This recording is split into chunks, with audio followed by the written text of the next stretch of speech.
हुए राष्ट्रपति जी से मिलने के बाद, इस मुलाकात के बाद प्रधानमंत्री, ये सीधी तस्वीरें राष्ट्रपति भवन से।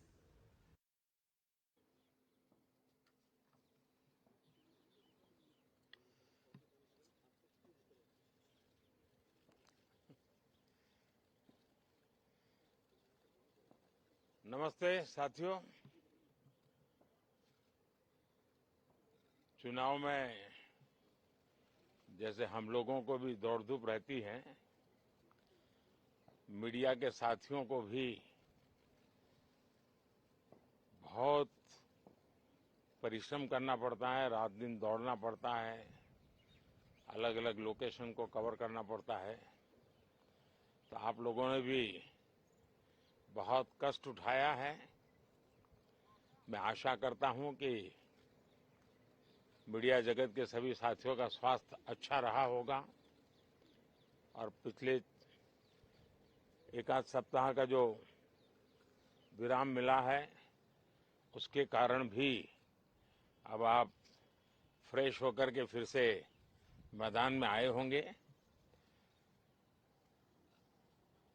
तो 18वीं लोकसभा, और वैसे भी हमारे यहाँ व्यक्ति के जीवन में 18वीं इसका बड़ा महत्व होता है। एक नए कालखंड में प्रवेश करता है, टीनेज समाप्त करके। ये 18वीं लोकसभा एक प्रकार से नई ऊर्जा, युवा ऊर्जा और कुछ कर गुजरने के इरादे वाली ये लोकसभा है। और आजादी का अमृत महोत्सव के बाद का ये पहला चुनाव है। और एक प्रकार से ये वो 25 वर्ष हैं जो हमारे अमृतकाल के 25 वर्ष हैं, और जो 2047 देश जब आजादी की शताब्दी मनाता होगा, एक प्रकार से उन सपनों को साकार करने का एक बहुत महत्वपूर्ण पड़ाव ये 18वीं लोकसभा है। साथियों, एनडीए सरकार को तीसरी बार देश की सेवा करने का देशवासियों ने आदेश दिया है, अवसर दिया है। मैं देशवासियों का फिर से एक बार ये अवसर देने के लिए हृदय से आभार व्यक्त करता हूं। और मैं देशवासियों को विश्वास देता हूं कि पिछले 2 टर्म में जिस गति से देश आगे बढ़ा है, समाज के हर क्षेत्र में परिवर्तन साफ साफ नजर आ रहा है। 25 करोड़ लोगों का गरीबी से बाहर आना, ये अपने आप में हर भारतीय के लिए बड़ा गर्व का विषय है। और मैं देशवासियों को विश्वास दिलाता हूं कि 18वीं लोकसभा में भी, हमारे 5 साल के कार्यकाल में भी, हम उसी गति के साथ, उतने ही समर्पण भाव से देश की आशा आकांक्षाओं को पूर्ण करने में कोई कमी नहीं रखेंगे। आज सुबह एनडीए की मीटिंग हुई थी। एनडीए के सभी साथियों ने मुझे फिर से एक बार इस दायित्व के लिए पसंद किया है, और सभी एनडीए के साथियों ने राष्ट्रपति जी को इसकी जानकारी दी। और राष्ट्रपति जी ने मुझे अभी बुलाया था और मुझे प्रधानमंत्री डेजिग्नेटेड के रूप में काम कर एक नियुक्ति दी है और मुझे शपथ समारोह के लिए और मंत्रिपरिषद के सदस्यों के सूची के लिए उन्होंने सूचित किया है।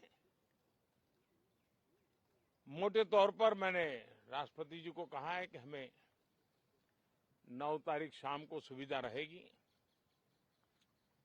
अब बाकी डिटेल तो राष्ट्रपति भवन वर्कआउट करेगा और हम तब तक मंत्रिपरिषद की सूची राष्ट्रपति जी को सुपुर्द करेंगे। उसके बाद शपथ समारोह होगा।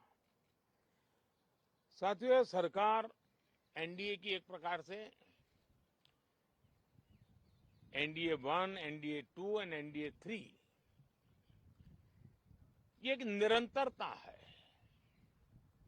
और हमारे संकल्पों को लेकर के, सुशासन के प्रति हमारी प्रतिबद्धता को लेकर के और देश के सामान्य जन के सपनों को पूरा करने के प्रयास के रूप में इस निरंतरता को हम और अधिक ऊर्जा के साथ और अधिक व्यापक विजन के साथ आगे बढ़ाएंगे और समय सीमा में लक्ष्यों को प्राप्त करने का हमारा प्रयास रहेगा। 2014 में मैं बहुत नया था। मुझे अब एक लंबे समय तक इस कार्य का अनुभव मिला है, हमारी टीम को अनुभव मिला है और इसलिए हमारे लिए अब तुरंत ही काम को आगे बढ़ाना बहुत ही सरल रहने वाला है और इस अनुभव का लाभ भी देश की सेवा करने में मिलने वाला है। इन 10 साल के कार्यकाल के दरमियान भारत की वैश्विक जो छवि बनी है, दुनिया के लिए एक विश्व बंधु के रूप में भारत उभरा है, इसका मैक्सिमम एडवांटेज